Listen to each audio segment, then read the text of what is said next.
appeals to racial, sexual, and religious chauvinism, to rabid nationalist fervor, are beginning not to work. This is who I am and whether I'm good or bad or achieving or not, all that's learned along the way. Just a ride. And we can change it anytime we want.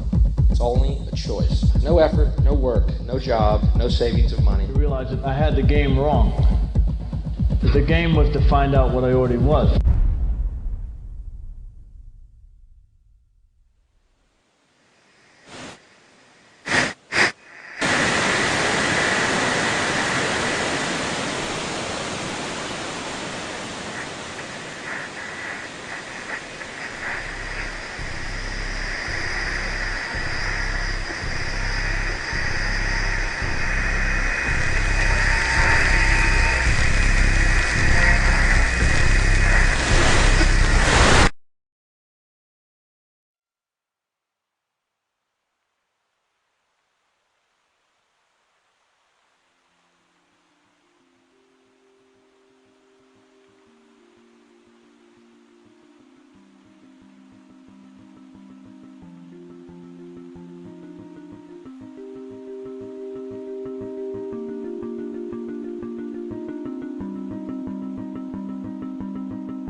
We were saying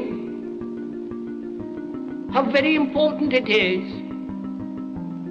to bring about in the human mind the radical revolution.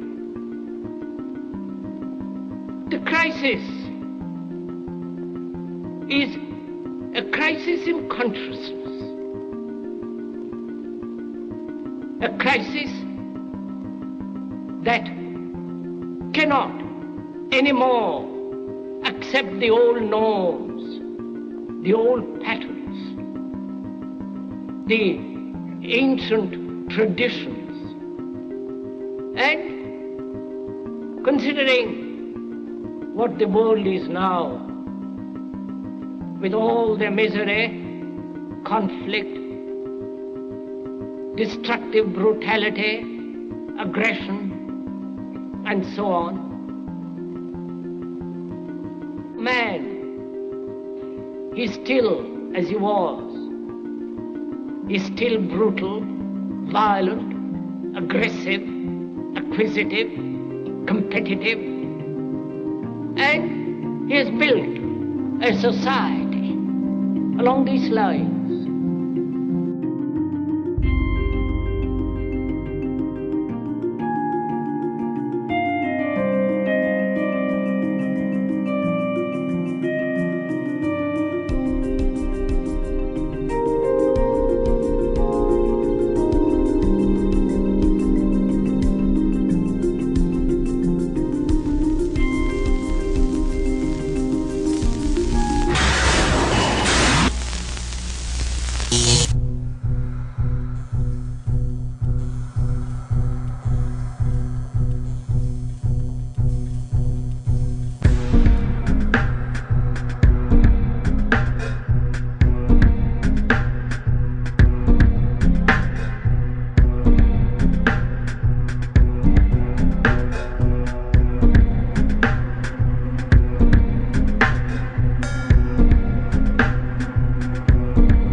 Society today is composed of a series of institutions.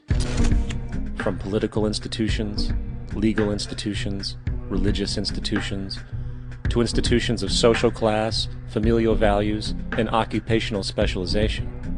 It is obvious the profound influence these traditionalized structures have in shaping our understandings and perspectives.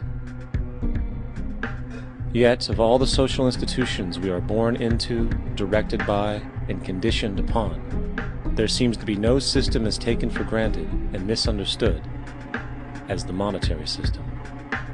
Taking on nearly religious proportions, the established monetary institution exists as one of the most unquestioned forms of faith there is. How money is created, the policies by which it is governed, and how it truly affects society are unregistered interests of the great majority of the population.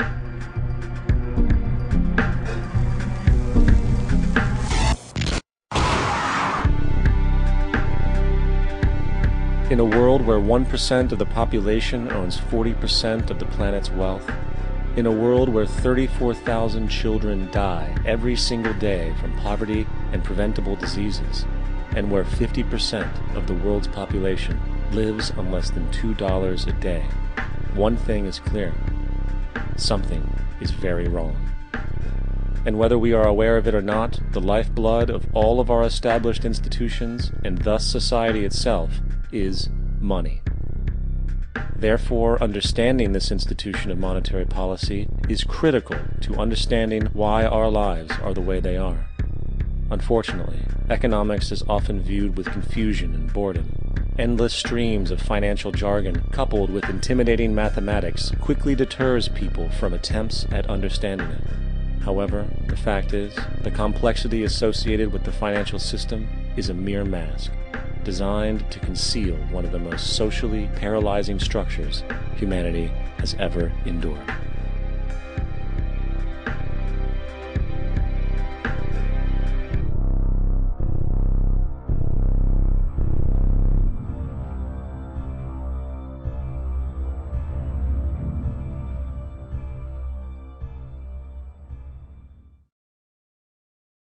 A number of years ago, the Central Bank of the United States, the Federal Reserve, produced a document entitled Modern Money Mechanics.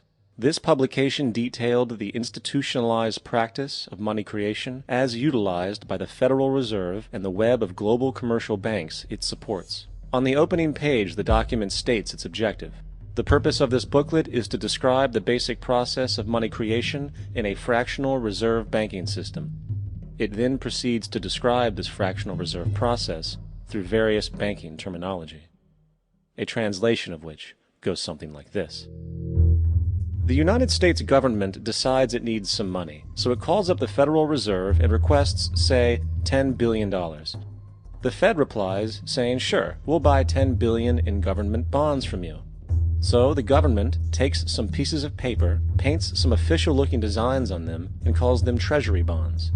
Then it puts a value on these bonds to the sum of $10 billion and sends them over to the Fed.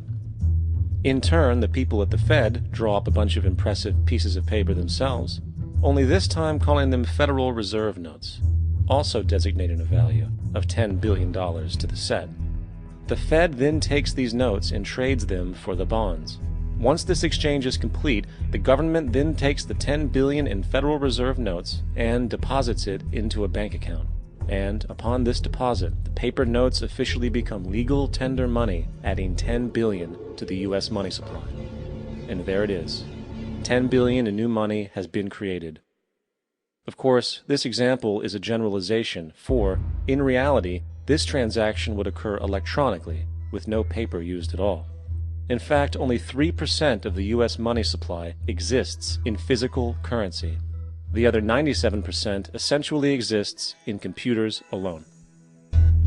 Now, government bonds are, by design, instruments of debt, and when the Fed purchases these bonds, with money it essentially created out of thin air, the government is actually promising to pay back that money to the Fed. In other words, the money was created out of debt. This mind-numbing paradox of how money or value can be created out of debt or a liability will become more clear as we further this exercise. So, the exchange has been made and now $10 billion sits in a commercial bank account. Here's where it gets really interesting. For as based on the fractional reserve practice, that $10 billion deposit instantly becomes part of the bank's reserves, just as all deposits do. And regarding reserve requirements, as stated in modern money mechanics, a bank must maintain legally required reserves equal to a prescribed percentage of its deposits. It then quantifies this by stating, under current regulations, the reserve requirement against most transaction accounts is 10%. This means that with a $10 billion deposit, 10% or $1 billion is held as the required reserve, while the other $9 billion is considered an excessive reserve and can be used as the basis for new loans. Now, it is logical to assume that this $9 billion is literally coming out of the existing $10 billion deposit. However, this is actually not the case. What really happens is that the $9 billion is simply created out of thin air on top of the existing $10 billion deposit. This is how the money supply is expanded. As stated in modern money mechanics, of course they, the banks, do not really pay out loans from the money they receive as deposits. If they did this, no additional money would be created. What they do when they make loans is to accept promissory notes, loan contracts, in exchange for credits, money, to the borrower's transaction accounts. In other words, the $9 billion can be created out of nothing simply because there is a demand for such a loan and that there is a $10 billion deposit to satisfy the reserve requirements. Now, let's assume that somebody walks into this bank and borrows the newly available $9 billion. They will then most likely take that money and deposit it into their own bank account. The process then repeats, for that deposit becomes part of the bank's reserves. 10% is isolated, and in turn 90% of the $9 billion, or $8.1 billion, is now available as newly created money for more loans. And of course, that 8.1 can be loaned out and redeposited, creating an additional 7.2 billion, to 6.5 billion, to 5.9 billion, etc. This deposit money creation loan cycle can technically go on to infinity. The average mathematical result is that about $90 billion can be created on top of the original $10 billion. In other words, for every deposit that ever occurs in the banking system, about 9 times that amount can be created out of thin air. Money jitters. Ask the obliging Bank of America for a jar of soothing instant money, M-O-N-E-Y, in the form of a convenient personal loan. So, now that we understand how money is created by this fractional reserve banking system, a logical yet elusive question might come to mind. What is actually giving this newly created money value? The answer? The money that already exists. The new money essentially steals value from the existing money supply. For the total pool of money is being increased irrespective to demand for goods and services. And as supply and demand finds equilibrium, prices rise, diminishing the purchasing power of each individual dollar. This is generally referred to as inflation, and inflation is essentially a hidden tax on the public. What is the advice that you generally get? And that is inflate the currency. They don't say debase the currency. They don't say devalue the currency. They don't say cheat the people who are saved. They say lower the interest rates. The real deception is when we distort the value of money. When we create money out of thin air, we have no savings, and yet there's so-called capital.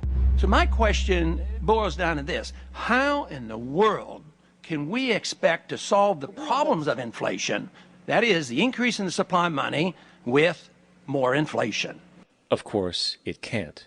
The fractional reserve system of monetary expansion is inherently inflationary. For the act of expanding the money supply, without there being a proportional expansion of goods and services in the economy, will always debase a currency.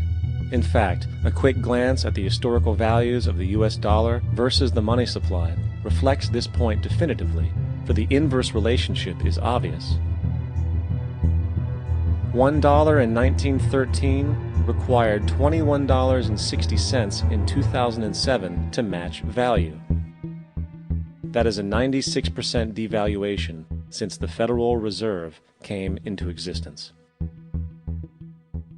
Now, if this reality of inherent and perpetual inflation seems absurd and economically self-defeating, hold that thought, for absurdity is an understatement in regard to how our financial system really operates.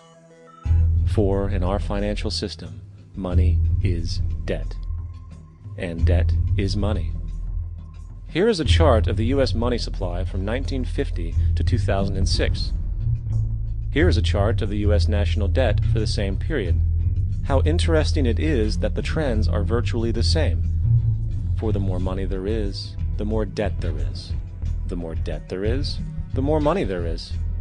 To put it a different way, every single dollar in your wallet is owed to somebody by somebody. For remember, the only way the money can come into existence is from loans.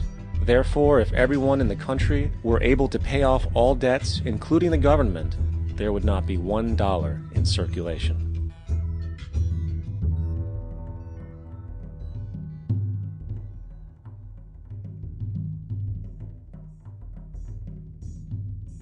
In fact, the last time in American history the national debt was completely paid off was in 1835, after President Andrew Jackson shut down the central bank that preceded the Federal Reserve.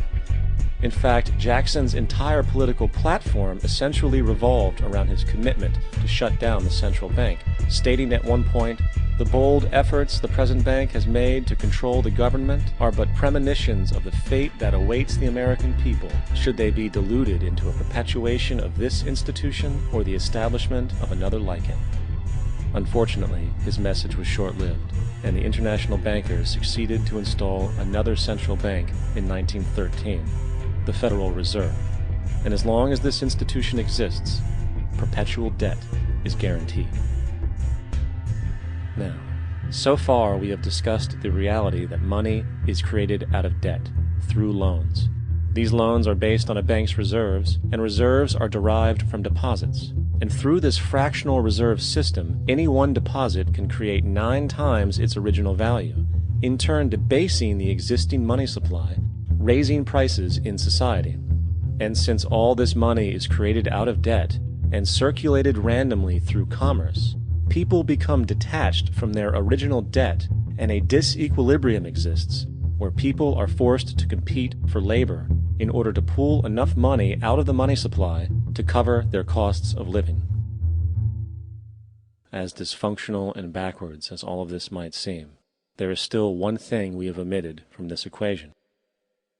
And it is this element of the structure which reveals the truly fraudulent nature of the system itself: the application of interest. When the government borrows money from the Fed, or when a person borrows money from a bank, it almost always has to be paid back with accrued interest. In other words, almost every single dollar that exists must be eventually returned to a bank with interest paid as well. But if all money is borrowed from the central bank and is expanded by commercial banks through loans, only what would be referred to as the principal is being created in the money supply. So then, where is the money to cover all of the interest that is charged? Nowhere. It doesn't exist. The ramifications of this are staggering, for the amount of money owed back to the banks will always exceed the amount of money that is available in circulation. This is why inflation is a constant in the economy, for new money is always needed to help cover the perpetual deficit built into the system, caused by the need to pay the interest. What this also means is that mathematically, defaults and bankruptcy are literally built into the system, and there will always be poor pockets of society that get the short end of the stick. An analogy would be a game of musical chairs, for once the music stops, somebody is left out to dry. And that's the point. It invariably transfers true wealth from the individual to the banks.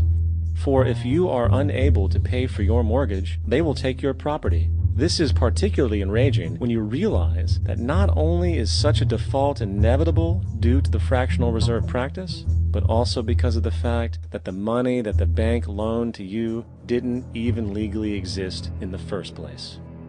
In 1969, there was a Minnesota court case involving a man named Jerome Daly, who was challenging the foreclosure of his home by the bank which provided the loan to purchase it.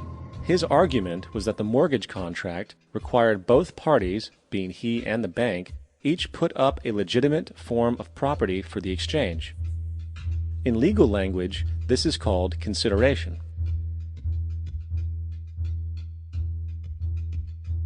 Mr. Daly explained that the money was, in fact, not the property of the bank, for it was created out of nothing as soon as the loan agreement was signed.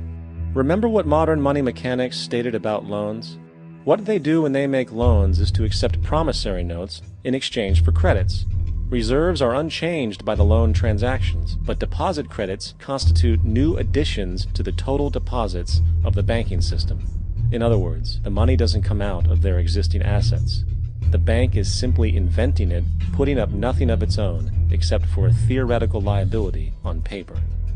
As the court case progressed, the bank's president, Mr. Morgan, took the stand, and in the judge's personal memorandum, he recalled that the plaintiff, bank's president, admitted that, in combination with the Federal Reserve Bank, did create the money and credit upon its books by bookkeeping entry. The money and credit first came into existence when they created it. Mr. Morgan admitted that no United States law or statute existed which gave him the right to do this. A lawful consideration must exist and be tendered to support the note.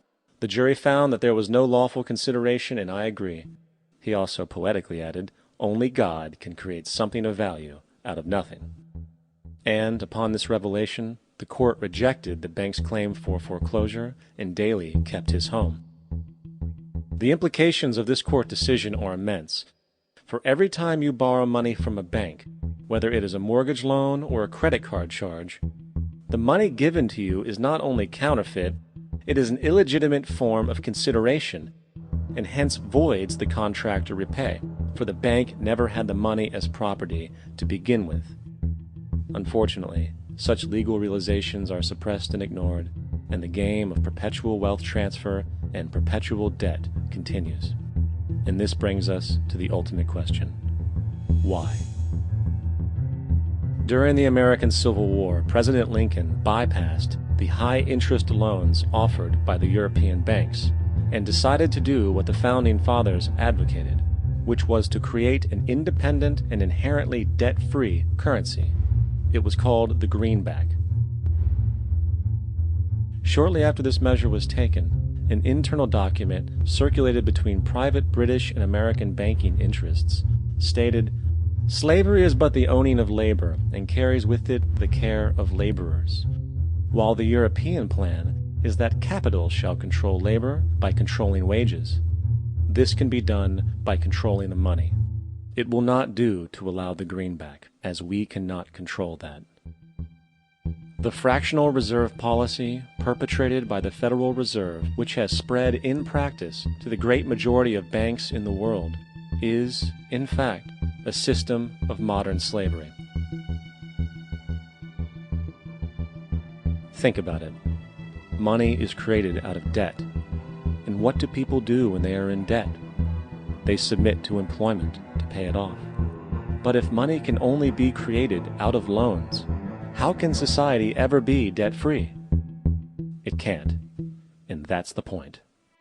And it is the fear of losing assets coupled with the struggle to keep up with the perpetual debt and inflation inherent in the system, compounded by the inescapable scarcity within the money supply itself, created by the interest that can never be repaid, that keeps the wage slave in line, running on the hamster wheel with millions of others, in effect powering an empire that truly benefits only the elite at the top of the pyramid. For, at the end of the day, who are you really working for? The banks. Money is created in a bank and invariably ends up in a bank. They are the true masters, along with the corporations and governments they support. Physical slavery requires people to be housed and fed. Economic slavery requires people to feed and house themselves. It is one of the most ingenious scams for social manipulation ever created, and at its core, it is an invisible war against the population. Debt is the weapon used to conquer and enslave societies, and interest is its prime ammunition. And as the majority walks around oblivious to this reality, the banks, in collusion with governments and corporations, continue to perfect and expand their tactics of economic warfare, spawning new bases, such as the World Bank and International Monetary Fund, while also inventing a new type of soldier, the birth of the economic hitman.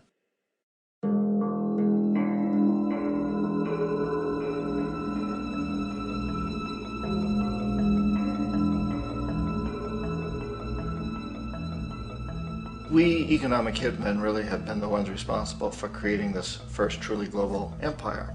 And we work many different ways.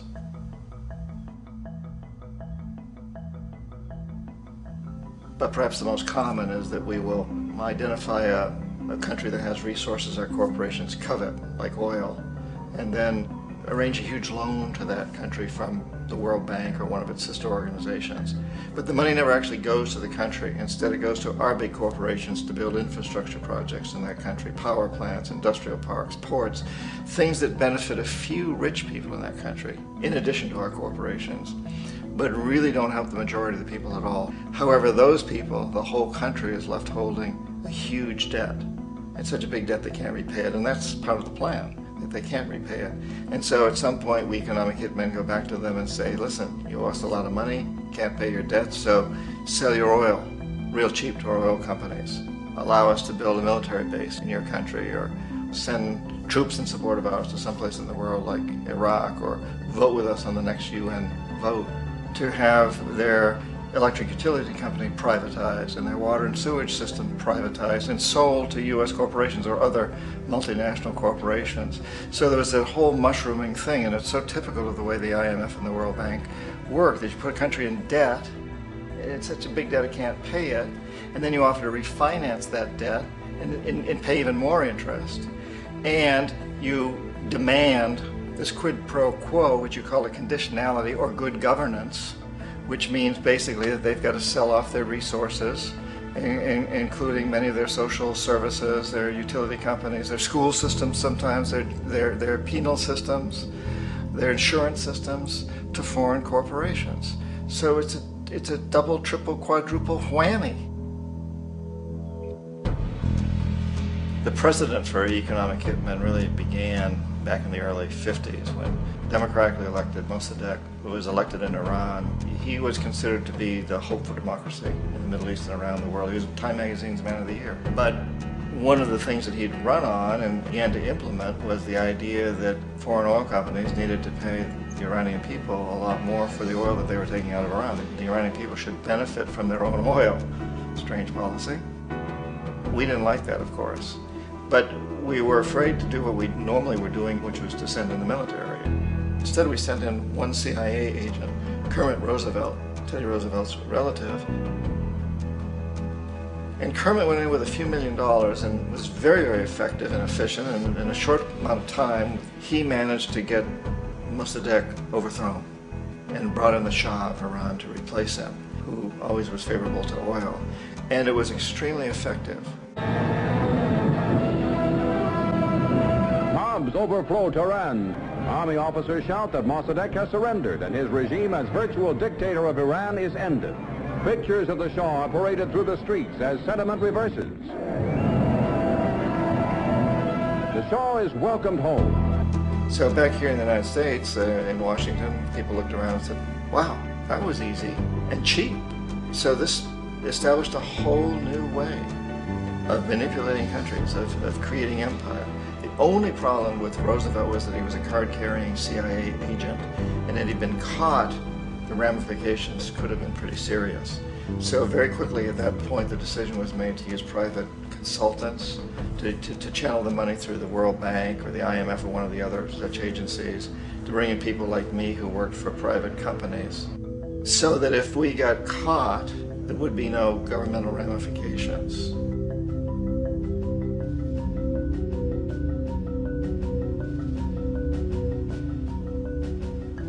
When Arbenz became president of Guatemala, the country was very much under the thumbs of United Fruit Company, the big international corporations. And Arbenz ran on this ticket that said, you know, we want to get the land back to the people. And once he took power, he was implementing policies that would do exactly that, give land rights back to the people. United Fruit didn't like that very much.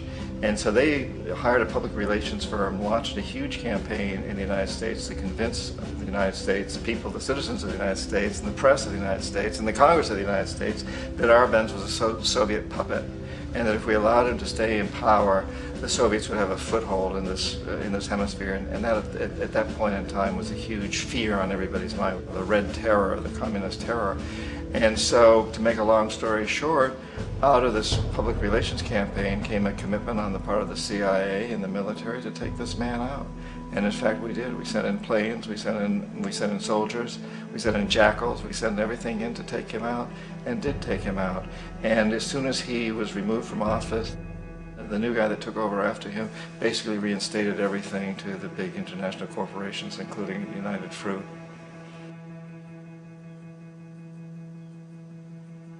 Ecuador for many, many years had been ruled by pro-US dictators, often relatively brutal. Then it was decided that they were going to have a truly democratic election. Jaime Roldos ran for office. And his main goal, he said, as president would be to make sure that Ecuador's resources were used to help the people. And he won, overwhelming, by more votes than anybody had ever won anything in Ecuador. And he began to implement these policies to make sure that the profits from oil went to help the people. Well, we didn't like that in the United States.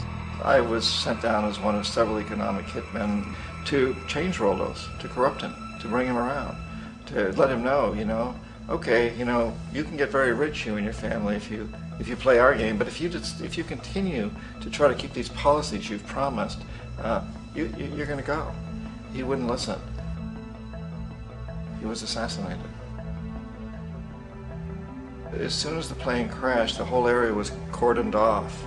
The only people allowed in were U.S. military from a nearby base and some of the Ecuadorian military. When an investigation was launched, two of the key witnesses died in car accidents before they had a chance to testify. A lot of very, very strange things that went on around the assassination of Jaime Roldos. I, like most people who've really looked at this case, have absolutely no doubt that it was an assassination. And of course, in my position as an economic hitman, I was always expecting something to happen to Jaime, whether it be a coup or assassination, I wasn't sure, but that he would be taken down because he was not being corrupted. He would not allow himself to be corrupted the way we wanted to corrupt him.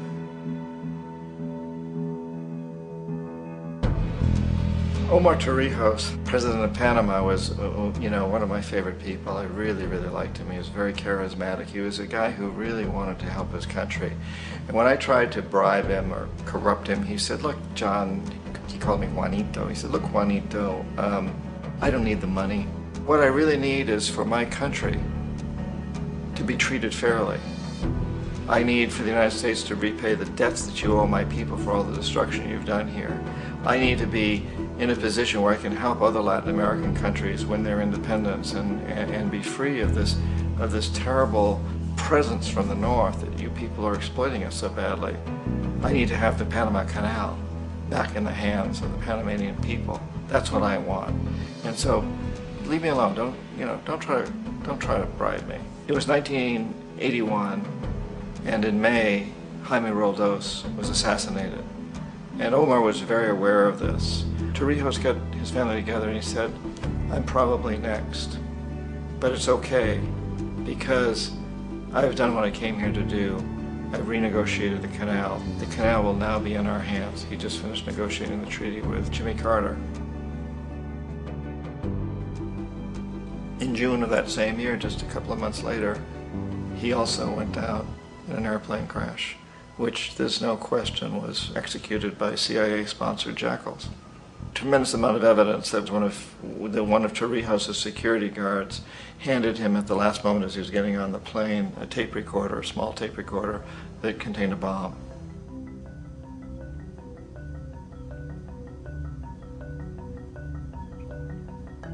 It is interesting to me how this system has continued pretty much the same way for years and years and years, except the economic hitmen have got better and better and better. Then we come up with, very recently, what happened in Venezuela. In 1998, Hugo Chavez gets elected president, following a long line of presidents who had been very corrupt and basically destroyed the economy of the country. And Chavez was elected amidst all that. Chavez stood up to the United States, and he's done it primarily demanding that Venezuelan oil be used to help the Venezuelan people. Well, we didn't like that in the United States. So in 2002, a coup was staged, which there's no question in my mind, and most other people's minds, that the CIA was behind that coup.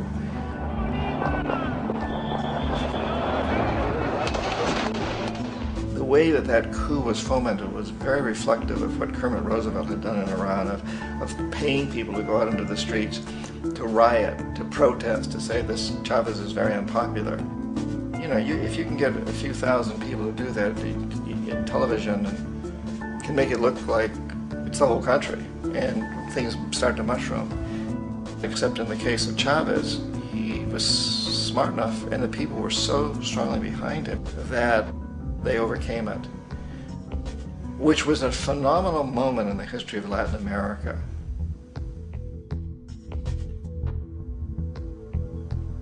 Iraq actually is a perfect example of the way the whole system works. So we economic hitmen are the first line of defense. We go in and we try to corrupt the governments and get them to accept these huge loans, which we then use as leverage to basically own them. If we fail, as I failed in Panama with Omar Torrijos and in Ecuador with Jaime Roldos, men who refused to be corrupted, then the second line of defense is we send in the jackals. And the jackals either overthrow governments or they assassinate. And once that happens and a new government comes in, boy, it's going to toe the line, because the new president knows what will happen if he doesn't. In the case of Iraq, both of those things failed. Economic hitmen were not able to get through to Saddam Hussein. We tried very hard. We tried to get him to accept a deal very similar to what the House of Saud had accepted in Saudi Arabia, but he wouldn't accept it. And so the jackals went in to take him out. They couldn't do it. His security was very good. After all, he had one time worked for the CIA. He'd been hired to assassinate a former president of Iraq and failed, but he knew the system. So in '91, we send in the troops and we take out the Iraqi military. So we assume at that point that Saddam Hussein is going to come around. We could have taken him out, of course, at that time, but we didn't want to. He's the kind of strong man we like. He controls his people. We thought he could control the Kurds and keep the Iranians in their border and keep pumping oil for us. And then once we took out his military, now he's going to come around. So the economic hitmen go back in the 90s without success. If they'd had success, he'd still be running the country. We'd be selling him all the fighter jets he wants and everything else he wants. But they couldn't, they didn't have success. The jackals couldn't take him out again, so we sent the military in once again, and this time we did the complete job and took him out, and in the process created for ourselves some very, very lucrative construction deals. We had to reconstruct a country that we'd essentially destroyed, which is a pretty good deal if you own construction companies, big ones. So, you know, Iraq shows the three stages. The economic hitmen failed there, the jackals failed there, and as a final measure, the military goes in. And in that way, we've really created an empire, but we've done it very, very subtly. It's clandestine. All the empires of the past were built on the military, and everybody knew they were building them. So the British knew they were building them, the French, the Germans, the Romans, the Greeks. And they were proud of it, and they always had some excuse, like spreading civilization, spreading some religion, something like that. But they knew they were doing it. We don't. The majority of the people in the United States have no idea that we're living off the benefits of a clandestine empire, that today there's more slavery in the world than ever before. And then you have to ask yourself, well, if it's an empire, then who's the emperor? Obviously, our presidents of the United States are not emperors. An emperor is someone who's not elected, doesn't serve a limited term, and doesn't report to anyone, essentially. So you can't classify our presidents that way. But we do have what I consider to be the equivalent of the emperor, and it's what I call the corporatocracy. The corporatocracy is this group of individuals who run our biggest corporations, and they really act as the emperor of this empire. They control our media, either through direct ownership or advertising. They control most of our politicians because they finance their campaigns, either through their corporations or through personal contributions that come out of the corporations. They're not elected, they don't serve a limited term, they don't report to anybody. And at the very top of the corporatocracy, you really can't tell whether a person's working for a private corporation or the government because they're always moving back and forth. So, you know, you've got a guy who one moment is the president of a big construction company like Halliburton, and the next moment he's vice president of the United States, or the president who is in the oil business. And this is true whether you've got Democrats or Republicans in the office. You have to moving back and forth through the revolving door. And in a way, our government is invisible a lot of the time, and its policies are carried out by our corporations on one level or another. And then again, the policies of the government are basically forged by the corporatocracy and then presented to the government. They become government policy. So it's an incredibly cozy relationship. This isn't a conspiracy theory type of thing. These people don't have to get together and plot to do things. They all basically work under one primary assumption, and that is that they must maximize profits regardless of the social and environmental costs.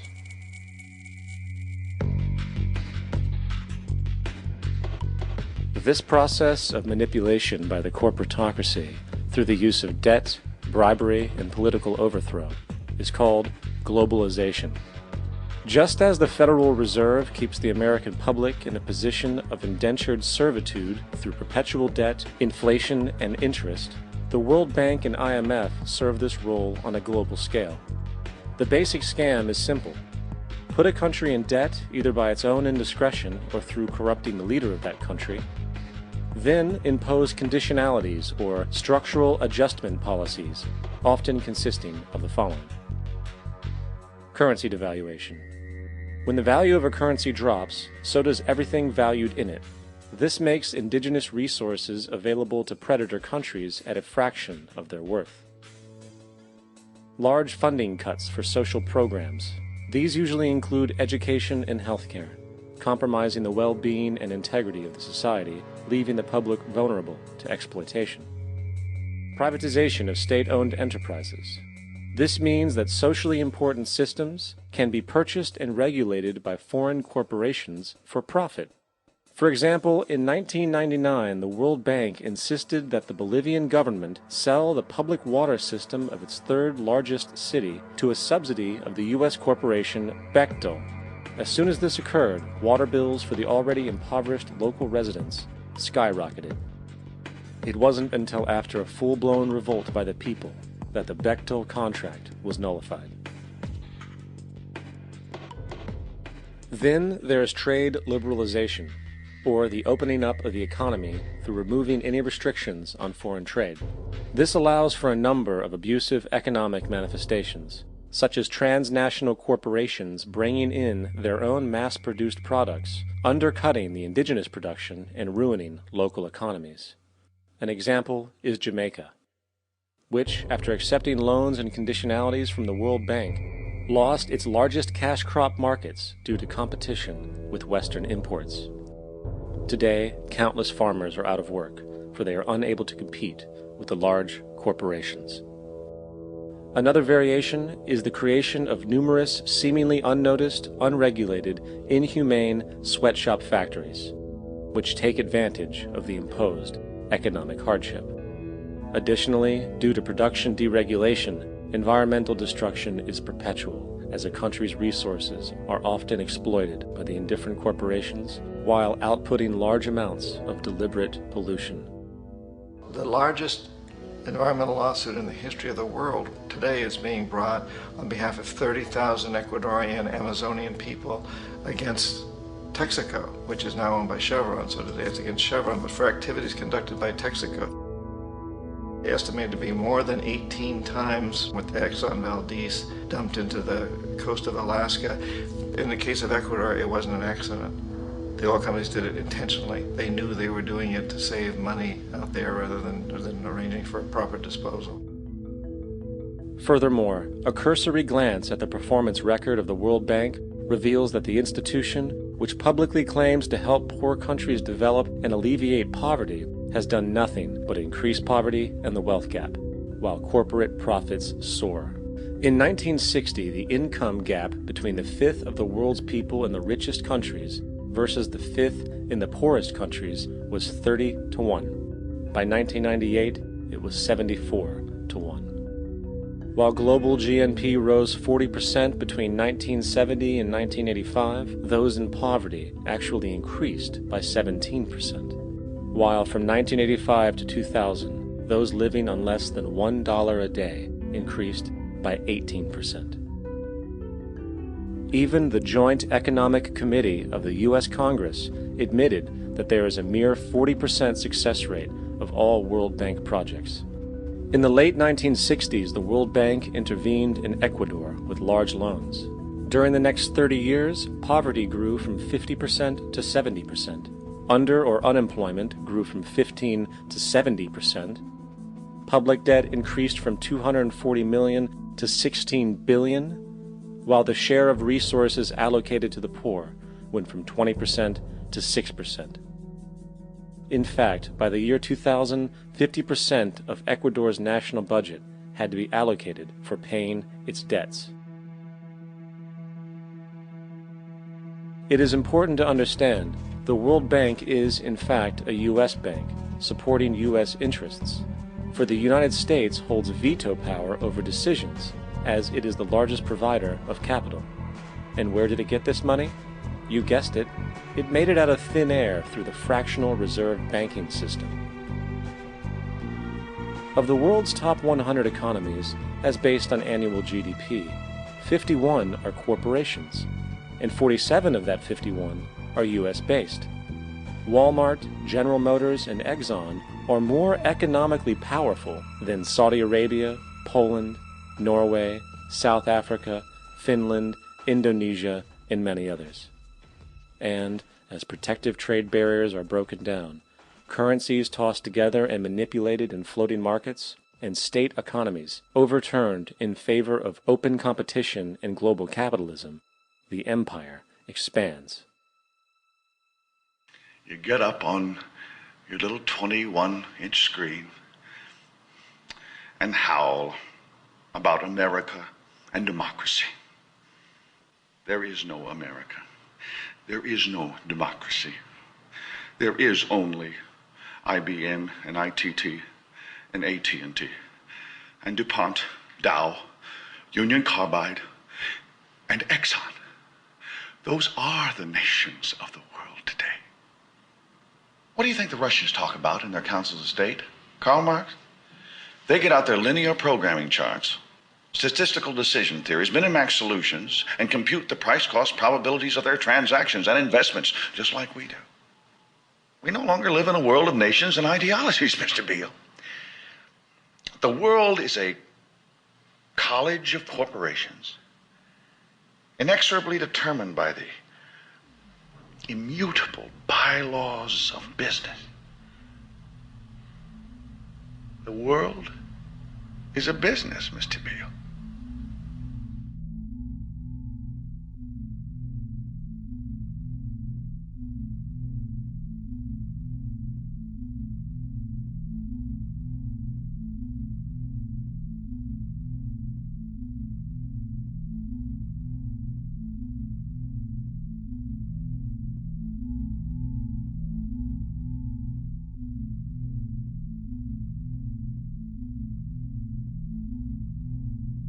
The world is being taken over by a handful of business powers who dominate the natural resources we need to live while controlling the money we need to obtain these resources. The end result will be world monopoly, based not on human life, but financial and corporate power. And as the inequality grows, naturally more and more people are becoming desperate. So the establishment was forced to come up with a new way to deal with anyone who challenges the system. So they gave birth to the terrorist. The term terrorist is an empty distinction, designed for any person or group who chooses to challenge the establishment. This isn't to be confused with the fictional Al-Qaeda, which was actually the name of a computer database for the US-supported Mujahideen in the 1980s.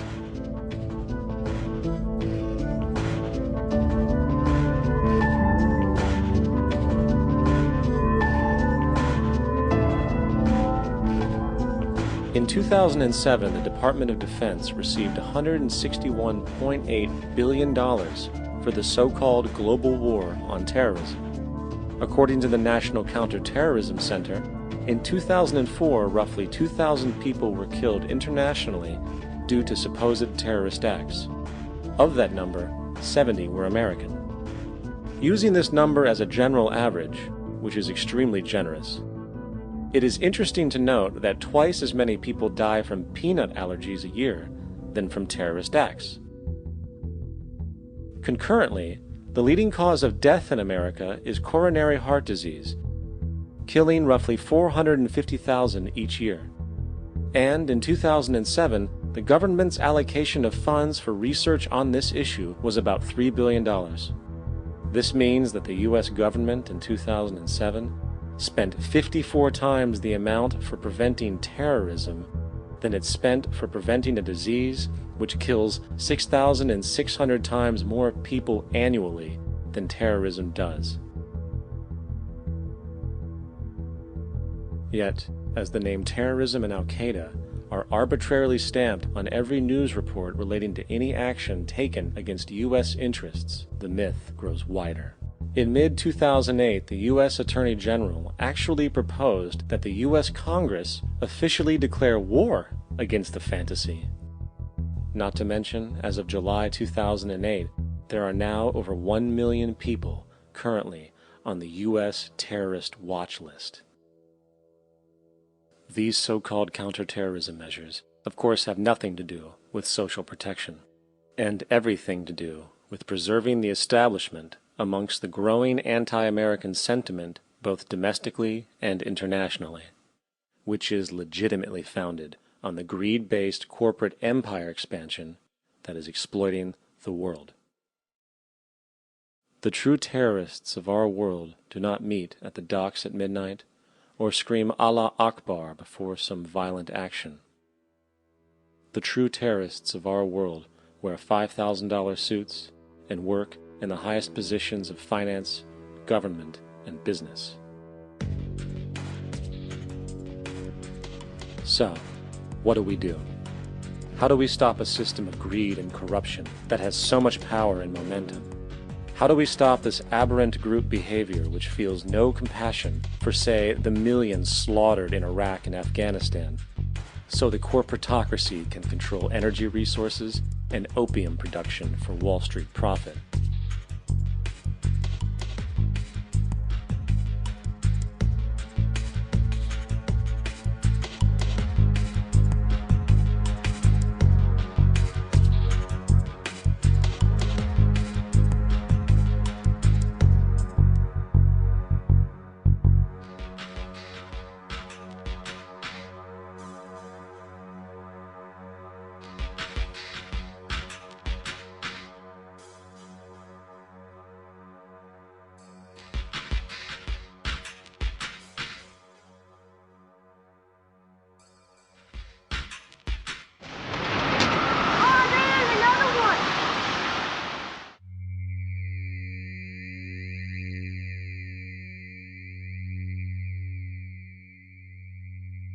How do we stop a system of greed and corruption that condemns poor populations to sweatshop slavery for the benefit of Madison Avenue?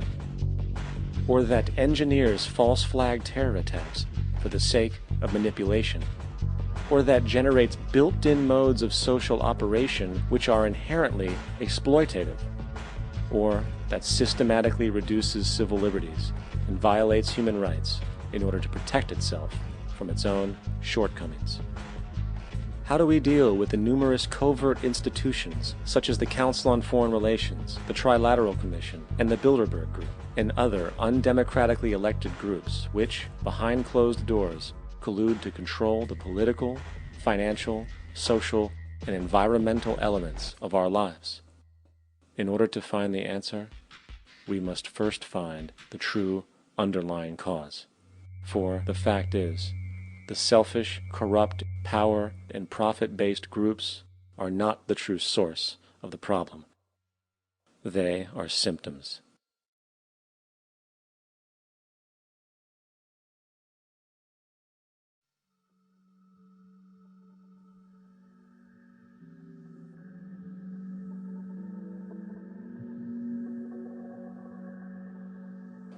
My name is Jock Fresco. I'm an industrial designer and a social engineer. I'm very much interested in society and developing a system that might be sustainable for all people.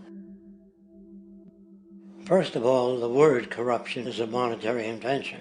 That aberrant behavior that's disruptive to the well-being of people, Well, you're dealing with human behavior. And human behavior appears to be environmentally determined, meaning if you were raised by the Seminole Indians as a baby, never saw anything else, you'd hold that value system. And this goes for nations, it goes for individuals, for families. They try to indoctrinate their children to their particular faith and their country and make them feel like they're part of that.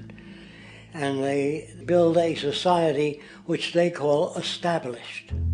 They establish a workable point of view and tend to perpetuate that, whereas all societies are really emergent, not established. And so they fight new ideas that would interfere with the establishment. Governments try to perpetuate that which keeps them in power.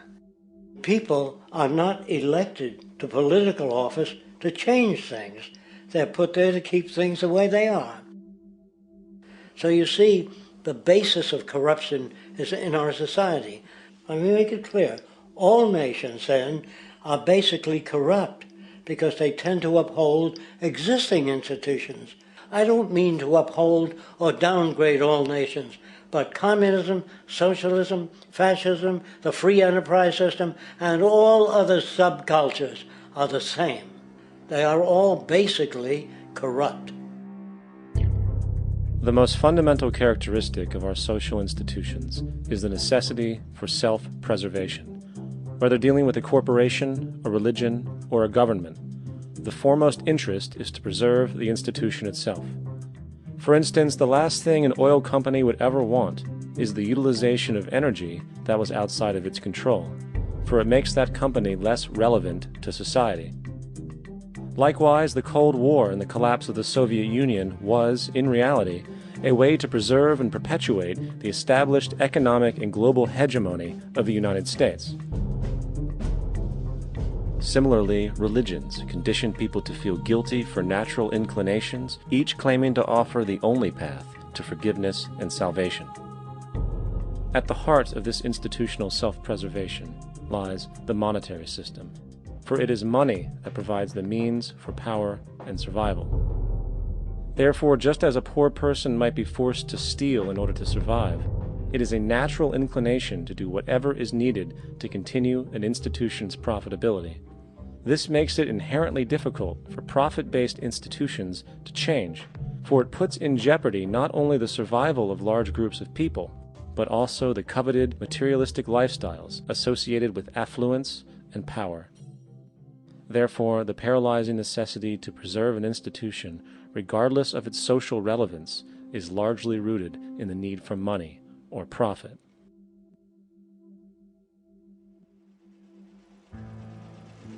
What's in it for me is why people think. And so if a man makes money selling a certain product, naturally he's going to fight the existence of another product that may threaten his institution. Therefore, people cannot be fair, and people do not trust each other. A guy will come over to you and say, I got just the house you're looking for. He's a salesman. When a doctor says, I think your kidney has to come out, I don't know if he's trying to pay off a yacht or whether my kidney has to come out. It's hard in a monetary system to trust people. If you came into my store and I said, this lamp that I've got is pretty good, but the lamp next door is much better, I wouldn't be in business very long. It wouldn't work. If I were ethical, it wouldn't work. So when you say industry cares for people, that's not true. They can't afford to be ethical. So your system is not designed to serve the well-being of people. If you still don't understand that, there would be no outsourcing of jobs if they cared about people. Industry does not care. They only hire people because it hasn't been automated yet. So don't talk about decency and ethics. We cannot afford it and remain in business. It is important to point out that regardless of the social system, whether fascist, socialist, capitalist, or communist, the underlying mechanism is still money, labor, and competition. Communist China is no less capitalistic than the United States, The only difference is the degree by which the state intervenes in enterprise. The reality is that monetaryism, so to speak, is the true mechanism that guides the interests of all the countries on the planet. The most aggressive and hence dominant variation of this monetaryism is the free enterprise system. The fundamental perspective, as put forth by early free market economists like Adam Smith, is that self-interest in competition leads to social prosperity, as the act of competition creates incentive, which motivates people to persevere. However, what isn't talked about is how a competition-based economy invariably leads to strategic corruption, power and wealth consolidation, social stratification, technological paralysis, labor abuse, and, ultimately, a covert form of government dictatorship by the rich elite. The word corruption is often defined as moral perversion. If a company dumps toxic waste into the ocean to save money, most people recognize this as corrupt behavior. On a more subtle level, when Walmart moves into a small town and forces small businesses to shut down for they are unable to compete, a gray area emerges. For what exactly is Walmart doing wrong? Why should they care about mom-and-pop organizations they destroy? Yet, even more subtly, when a person gets fired from their job because a new machine has been created which can do the work for less money, people tend to just accept that as the way it is, not seeing the inherent, corrupt inhumanity of such an action. Because the fact is, whether it is dumping toxic waste, having a monopoly enterprise, or downsizing the workforce, the motive is the same: profit. They are all different degrees of the same self-preserving mechanism, which always puts the well-being of people second to monetary gain. Therefore, corruption is not some byproduct of monetaryism. It is the very foundation. And while most people acknowledge this tendency on one level or another, the majority remains naive as to the broad ramifications of having such a selfish mechanism as the guiding mentality in society. Internal documents show that after this company positively, absolutely knew that they had a medication that was infected with the AIDS virus, they took the product off the market in the U.S. and then they dumped it in France, Europe, Asia, and Latin America. The U.S. government allowed it to happen. The FDA allowed this to happen. And now the government is completely looking the other way. Thousands of innocent hemophiliacs have died from the AIDS virus. This company knew absolutely that it was infected with AIDS. They dumped it because they wanted to turn this disaster into a profit. So you see, you have built-in corruption. We're all chiseling off each other, and you can't expect decency in that sort of thing. And feeling that, they don't know who to elect. They think in terms of a democracy, which is not possible in a monetary-based economy. If you have more money to advertise your position, the position you desire in government, that isn't a democracy.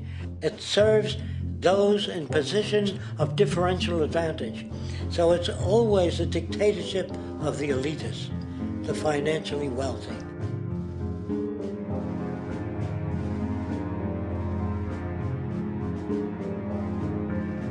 It is an interesting observation to note how seemingly unknown personalities magically appear on the scene as presidential candidates.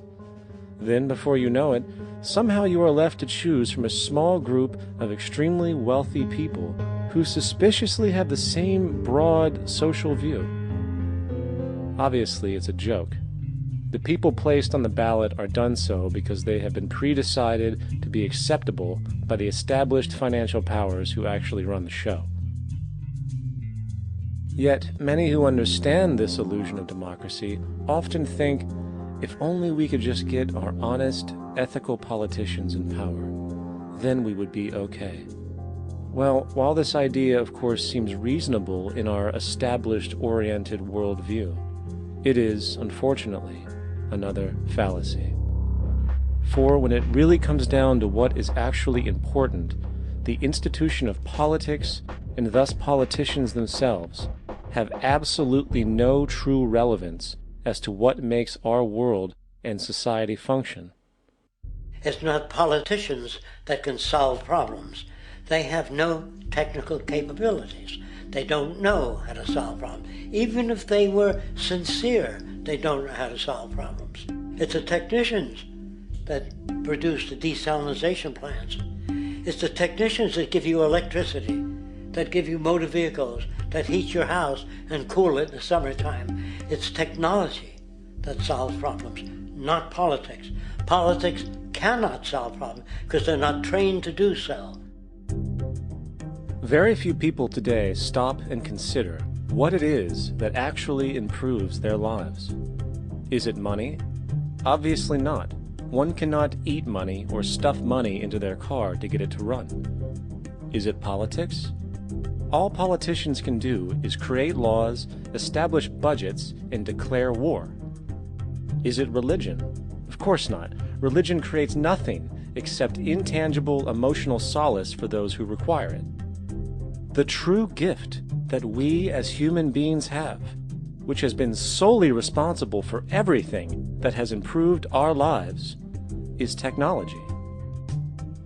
What is technology?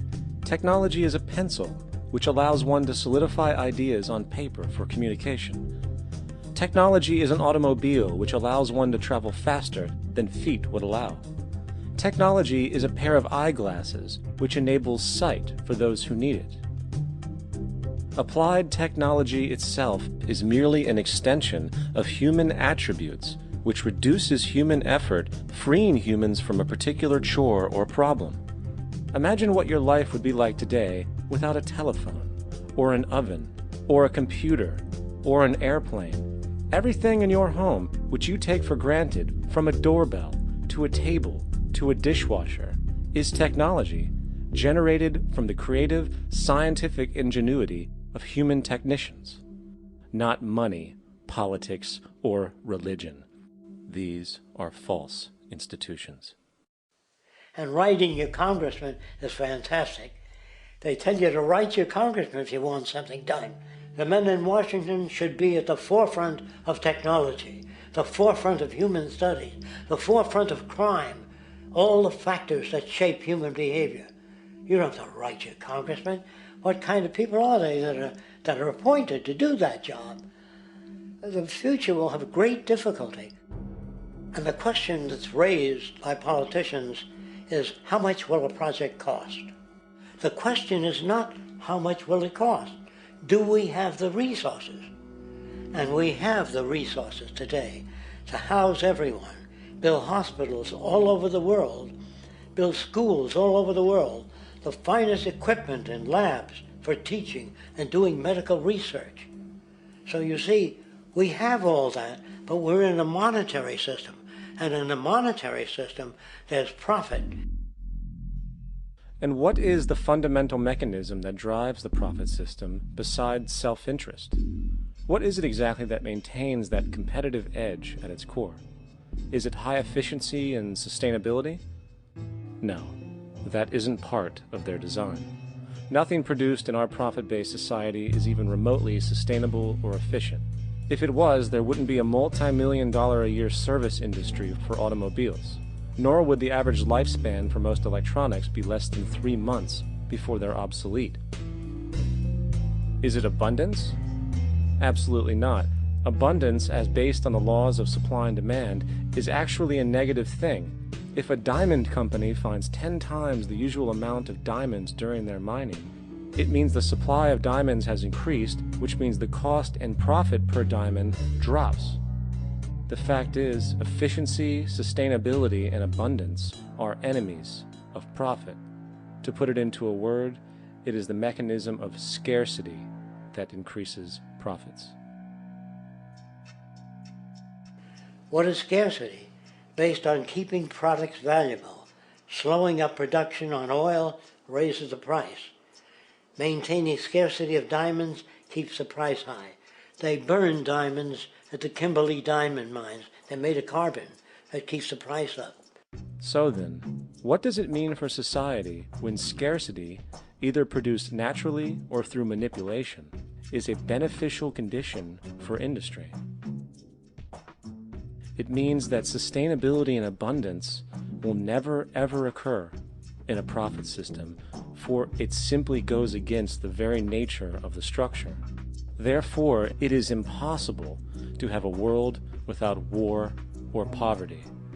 It is impossible to continually advance technology to its most efficient and productive states. And, most dramatically, it is impossible to expect human beings to behave in truly ethical or decent ways.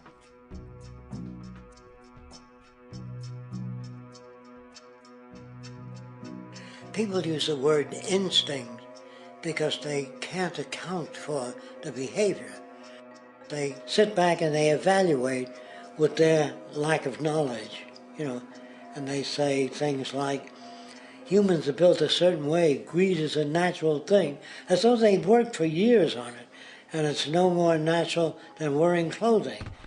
What we want to do is to eliminate the causes of the problems, eliminate the processes that produce greed and bigotry and prejudice and people taking advantage of one another and elitism, eliminating the need for prisons and welfare.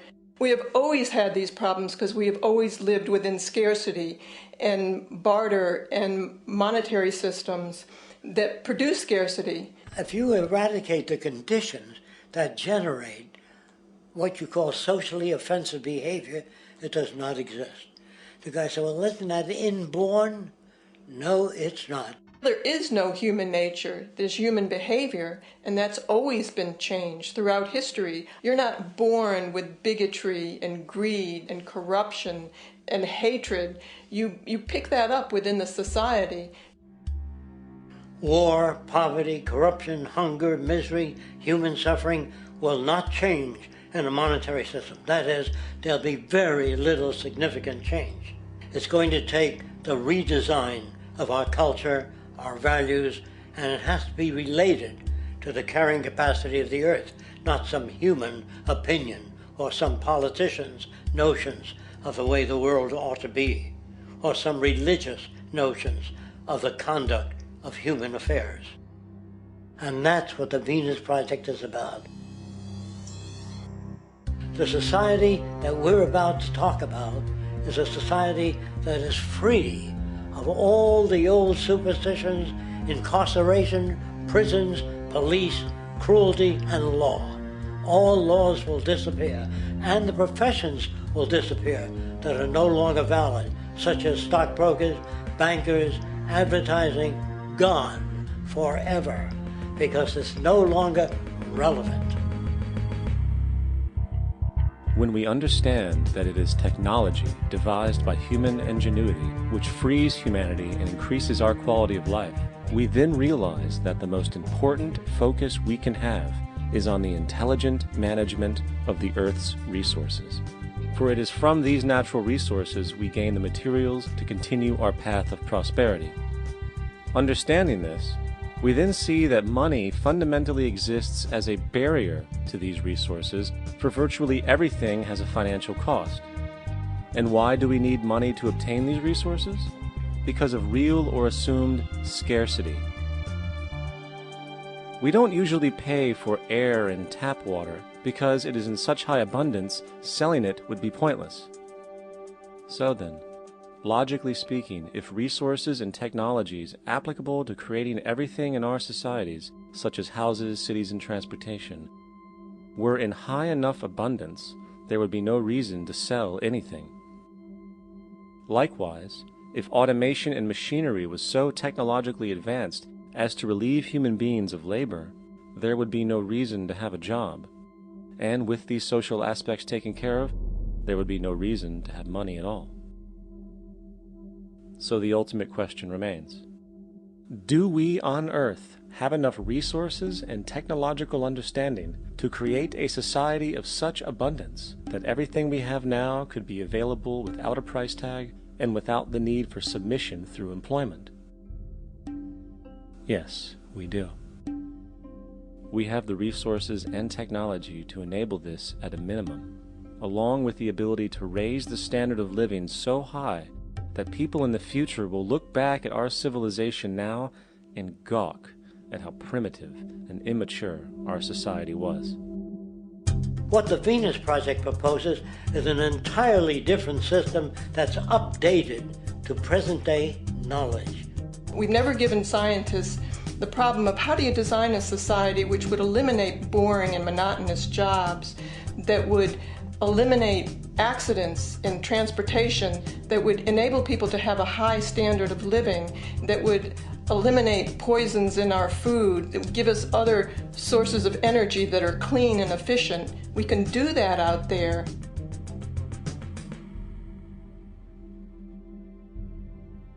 The major difference between a resource-based economy and a monetary system is that a resource-based economy is really concerned with people and their well-being, where a monetary system has become so distorted that the concerns of the people are really secondary, if they're there at all.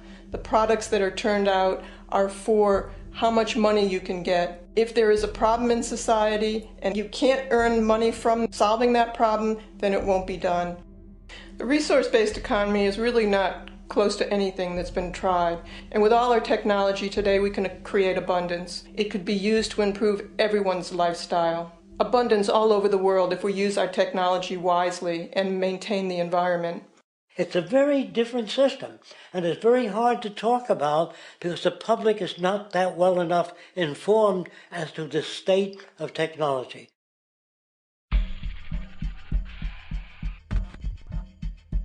At present, we don't have to burn fossil fuels. We don't have to use anything that would contaminate the environment. There are many sources of energy available. Alternative energy solutions pushed by the establishment, such as hydrogen, biomass, and even nuclear, are highly insufficient, dangerous, and exist only to perpetuate the profit structure that industry has created. When we look beyond the propaganda and self-serving solutions put forth by the energy companies, we find a seemingly endless stream of clean, abundant, and renewable energy for generating power. Solar and wind energy are well known to the public, but the true potential of these mediums remains unexpressed. Solar energy, derived from the sun, has such abundance that 1 hour of light at high noon contains more energy than what the entire world consumes in a year. If we could capture 0.01% of this energy, the world would never have to use oil, gas, or anything else. The question then is not availability, but the technology to harness it. And there are many advanced mediums today which could accomplish just that, if they were not hindered by the need to compete for market share with the established energy power structures. Then there's wind energy. Wind energy has long been denounced as weak, and due to being location-driven, impractical. This is simply not true. The U.S. Department of Energy admitted in 2007 that if wind was fully harvested in just 3 of America's 50 states, it could power the entire nation. And then there are the rather unknown mediums of tidal and wave power. Tidal power is derived from tidal shifts in the ocean. Installing turbines which capture this movement generates energy. In the United Kingdom, 42 sites are currently noted as available, forecasting that 34% of all the UK's energy could come from tidal power alone. Wave power, which extracts energy from the surface motions of the ocean, is estimated to have a global potential of up to 80,000 terawatt-hours a year. This means 50% of the entire planet's energy usage could be produced from this medium alone. Now, it is important to point out that tidal, wave, solar, and wind power requires virtually no preliminary energy to harness, unlike coal, oil, gas, biomass, hydrogen, and all the others. In combination, these 4 mediums alone, if efficiently harnessed through technology, could power the world forever. That being said, there happens to be another form of clean, renewable energy which trumps them all: geothermal power. Geothermal energy utilizes what is called heat mining, which, through a simple process using water, is able to generate massive amounts of clean energy. In 2006, an MIT report on geothermal energy found that 13,000 zettajoules of power are currently available in the Earth, with the possibility of 2,000 zettajoules being easily tappable with improved technology. The total energy consumption of all the countries on the planet is about half of a zettajoule a year. This means about 4,000 years of planetary power could be harnessed in this medium alone. And when we understand that the Earth's heat generation is constantly renewed, this energy is really limitless and could be used forever. These energy sources are only a few of the clean, renewable mediums available, and as time goes on, we will find more. The grand realization is that we have total energy abundance without the need for pollution, traditional conservation, or in fact, a price tag. And what about transportation? The prevailing means of transportation in our societies is by automobile and aircraft, both of which predominantly need fossil fuels to run. In the case of the automobile, the battery technology needed to power an electric car that can go over 100 miles an hour for over 200 miles on one charge exists, and has existed for many years. However, due to battery patents controlled by the oil industry, which limits their availability to maintain market share, coupled with political pressure from the energy industry, the accessibility and affordability of this technology is limited. There is absolutely no reason other than pure, corrupt profit interest that every single vehicle in the world cannot be electric and utterly clean, with zero need for gasoline. As far as airplanes, it is time we realize that this means of travel is inefficient, cumbersome, slow, and causes far too much pollution. This is a maglev train. It uses magnets for propulsion. It is fully suspended by a magnetic field and requires less than 2% of the energy used for plane travel. The train has no wheels, so nothing can wear out. The current maximum speed of versions of this technology, as used in Japan, is 361 miles per hour. However, this version of the technology is very dated. An organization called ET3, which has connections with the Venus Project, has established a tube-based maglev that can travel up to 4,000 miles per hour in a motionless, frictionless tube, which can go over land or underwater. Imagine going from LA to New York for an extended lunch break, or from Washington, D.C. to Beijing, China in 2 hours. This is the future of continental and intercontinental travel, fast, clean, with only a fraction of the energy usage we use today for the same means. In fact, between maglev technology, advanced battery storage, and geothermal energy, there would be no reason to ever burn fossil fuels again. And we can do this now if we were not held back by the paralyzing profit structure. Now, America is inclined toward fascism. It has a propensity by its dominant philosophy and religion to uphold the fascist point of view. American industry is essentially a fascist institution. If you don't understand that, the minute you punch that time clock, you walk into a dictatorship. We're given notions about the respectability of work, and I really look at it as being paid slavery. They're brought up to believe that you shall earn your living by the sweat of your brow. That holds people back, freeing people from drudgery, repetitive jobs which make them ignorant. You rob them. In our society, that is a resource-based economy, machines free people. You see, we can't imagine that because we've never known that kind of world. If we look back at history, we see a very clear pattern of machine automation slowly replacing human labor. From the disappearance of the elevator man to the near full automation of an automobile production plant, the fact is, as technology grows, the need for humans in the workforce will continually be diminished.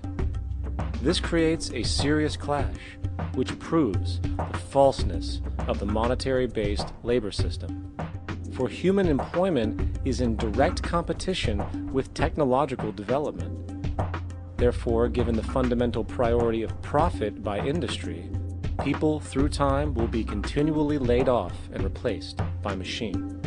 When industry takes on a machine, instead of shortening the workday, they downsize. You lose your job. So you have a right to fear machines.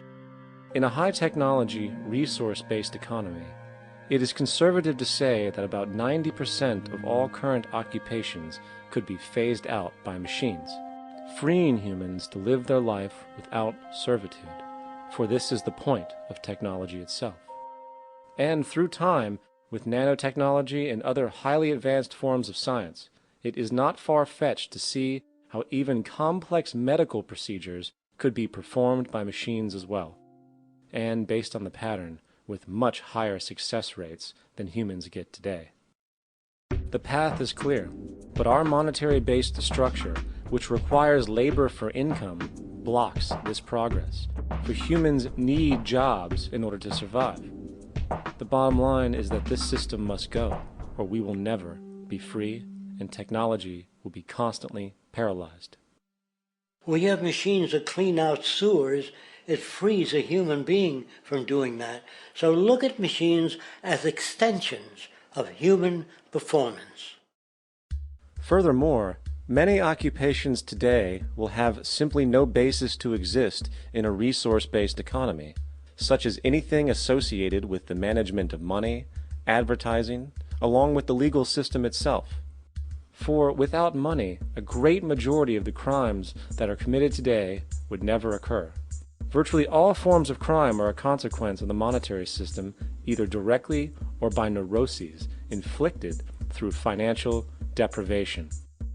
Therefore, laws themselves could eventually become extinct. Instead of putting up a sign, drive carefully, slippery when wet, put abrasive in the highway so it's not slippery when wet.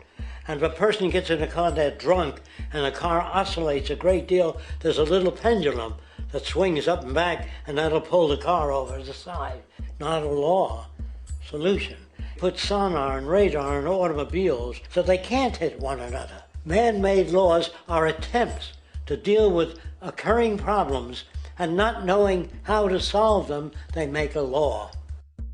In the United States, the most privatized, capitalist country on the planet, it should come as no surprise that it also has the largest prison population in the world, growing every year. Statistically, most of these people are uneducated and come from poor, deprived societies. And, contrary to propaganda, it is this environmental conditioning which lures them into criminal and violent behavior. However, society looks the other way in regard to this point. The legal and prison systems are just more examples of how our society avoids examining the root causes of behavior. Billions are spent each year on prisons and police, while only a fraction is spent on programs for poverty, which is one of the most fundamental variables responsible for crime to begin with. And as long as we have an economic system which prefers and in fact creates scarcity and deprivation, crime will never go away.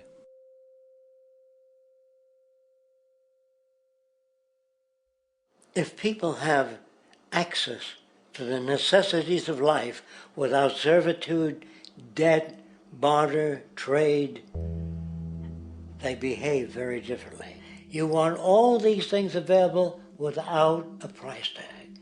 Now then, you gotta have a price tag. Well, what'll motivate people? Man gets everything he wants, he just lay around in the sun. This is the myth they perpetuate.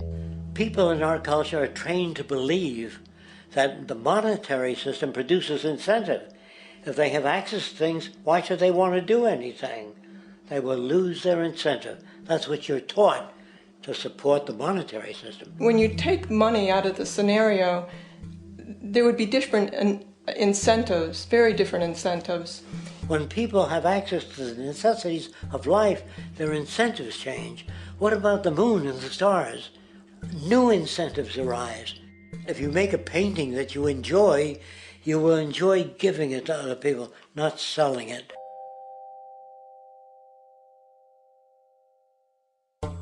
I think most of the education that I've seen today is essentially producing a person for a job. It's very specialized. They're not generalists. People don't know a lot about a lot of different subjects.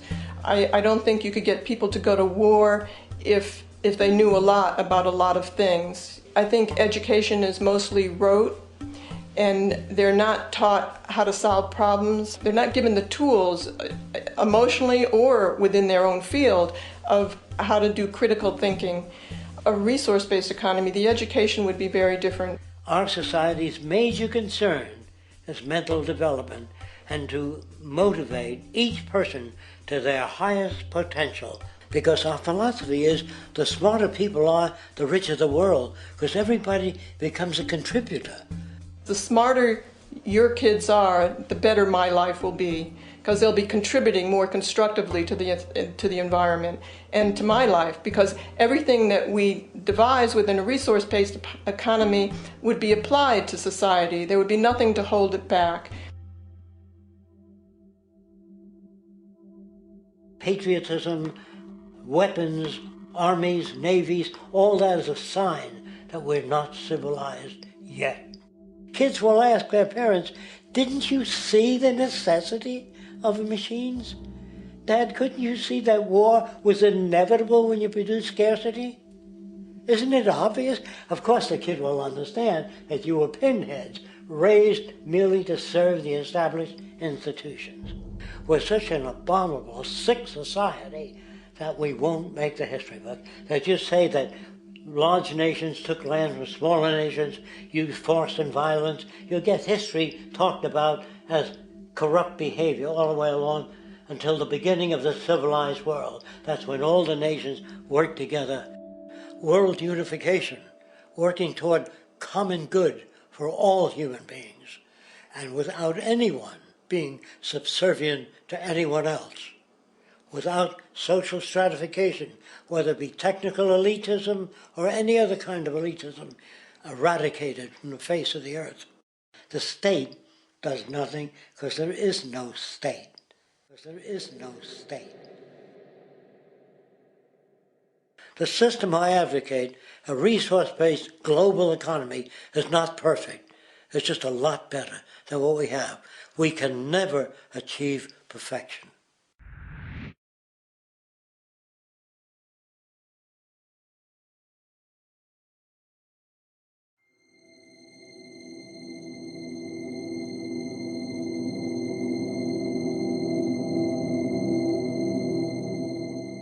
The social values of our society, which has manifested in perpetual warfare, corruption, oppressive laws, social stratification, irrelevant superstitions, environmental destruction, and a despotic, socially indifferent, profit-oriented ruling class, is fundamentally the result of a collective ignorance of two of the most basic insights humans can have about reality: the emergent and symbiotic aspects of natural law.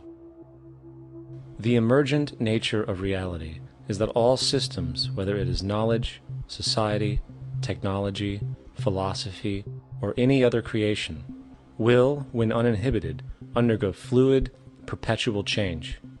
What we consider commonplace today, such as modern communication and transportation, would have been unimaginable in ancient times.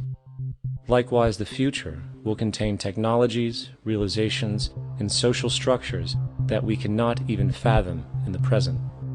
We have gone from alchemy to chemistry, from a geocentric universe to a heliocentric, from believing that demons were the cause of illness to modern medicine. This development shows no sign of ending, and it is this awareness that aligns us and leads us on a continuous path to growth and progress. Static, empirical knowledge does not exist. Rather, it is the insight of the emergence of all systems we must recognize. This means we must be open to new information at all times, even if it threatens our current belief system and hence identities. Sadly, society today has failed to recognize this, and the established institutions continue to paralyze growth by preserving outdated social structures. Simultaneously, the population suffers from a fear of change, for their conditioning assumes a static identity, and challenging one's belief system usually results in insult and apprehension, for being wrong is erroneously associated with failure, when, in fact, to be proven wrong should be celebrated, for it is elevating someone to a new level of understanding, furthering awareness. The fact is, there is no such thing as a smart human being, for it is merely a matter of time before their ideas are updated, changed, or eradicated. And this tendency to blindly hold on to a belief system, sheltering it from new, possibly transforming information, is nothing less than a form of intellectual materialism. The monetary system perpetuates this materialism not only by its self-preserving structures, but also through the countless number of people who have been conditioned into blindly and thoughtlessly upholding these structures, therefore becoming self-appointed guardians of the status quo. Sheep, which no longer need a sheepdog to control them, for they control each other by ostracizing those who step out of the norm. This tendency to resist change and uphold existing institutions for the sake of identity, comfort, power, and profit is completely unsustainable and will only produce further imbalance, fragmentation, distortion, and invariably, destruction. It's time to change. From hunters and gatherers to the agricultural revolution to the industrial revolution, the pattern is clear. It is time for a new social system which reflects the understandings we have today.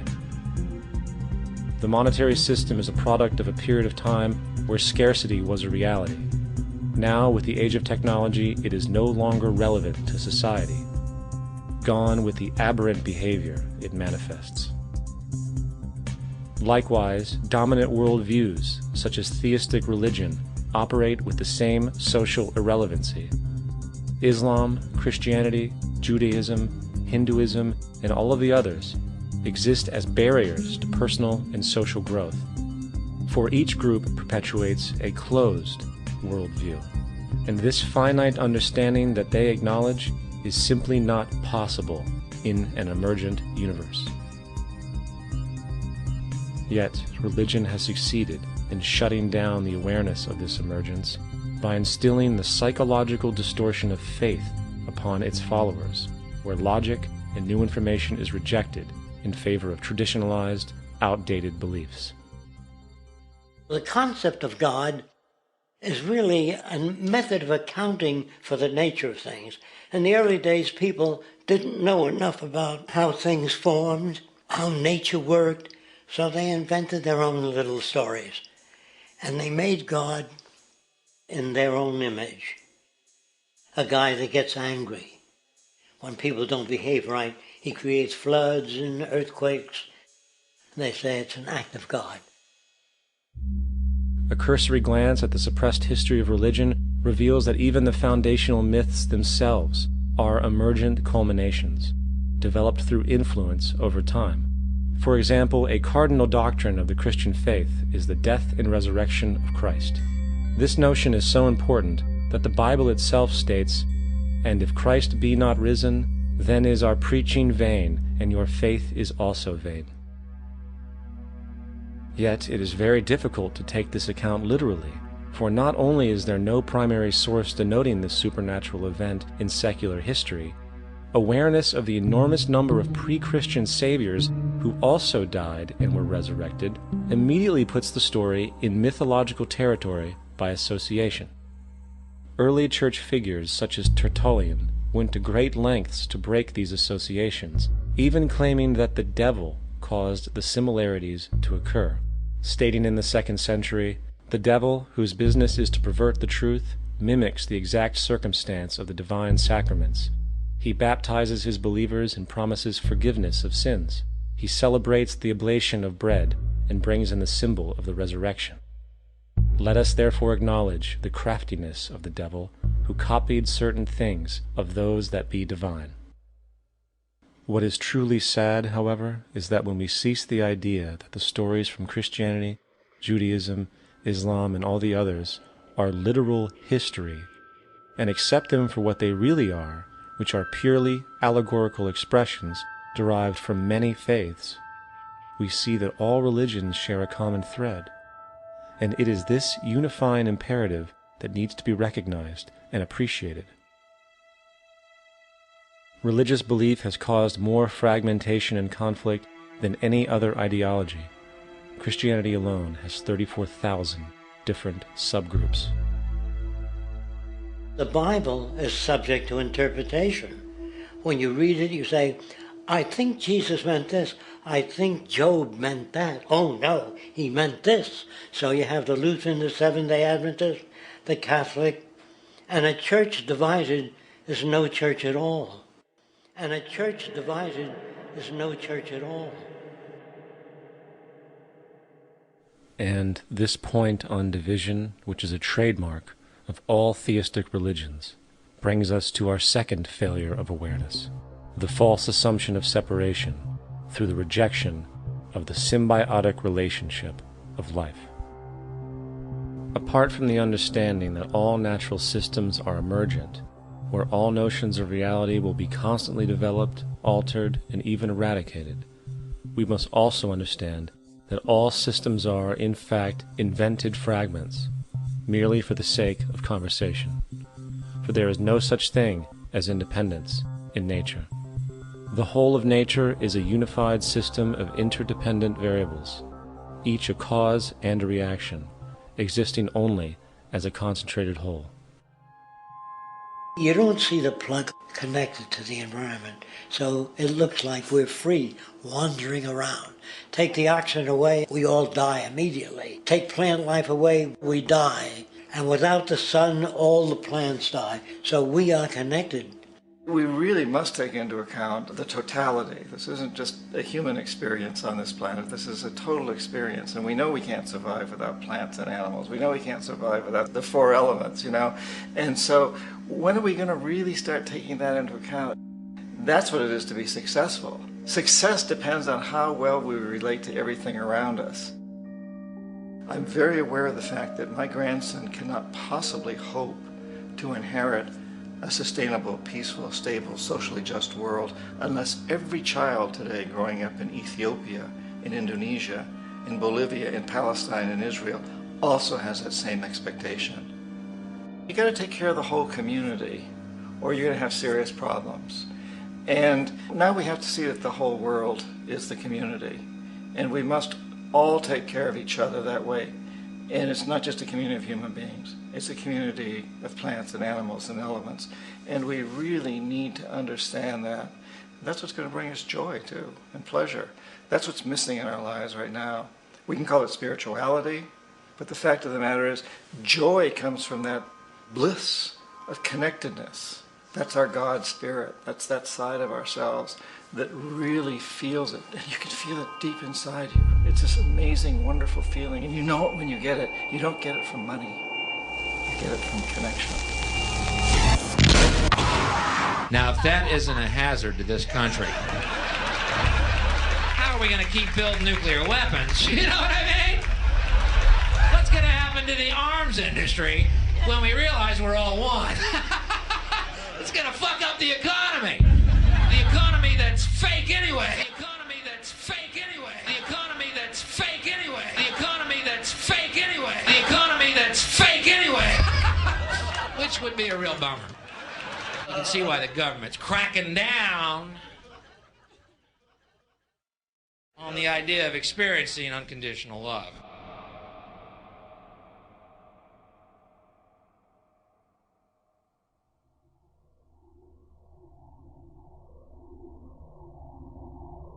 Once we understand that the integrity of our personal existences are completely dependent on the integrity of everything else in our world, we have truly understood the meaning of unconditional love. For love is extensionality, and seeing everything as you and you as everything can have no conditionalities. For, in fact, we are all everything at once. If it's true that we're all from the center of a star, every atom in each of us from the center of a star, then we're all the same thing. Even a Coke machine or a cigarette butt in the street in Buffalo is made out of atoms that came from a star. They've all been recycled thousands of times, as have you and I. And therefore, it's only me out there.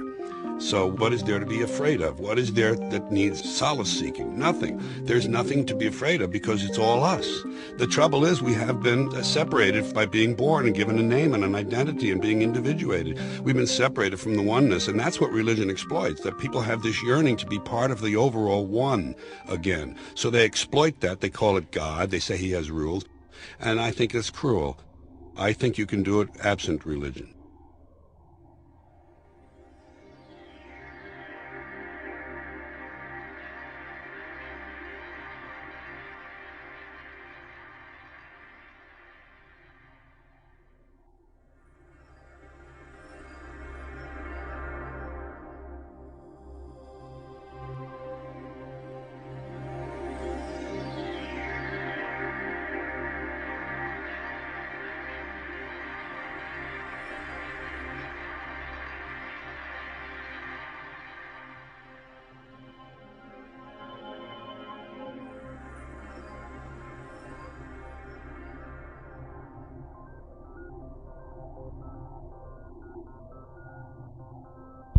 It's time to claim the unity our outmoded social systems have broken apart, and work together to create a sustainable global society where everyone is taken care of and everyone is truly free. Your personal beliefs, whatever they may be, are meaningless when it comes to the necessities of life.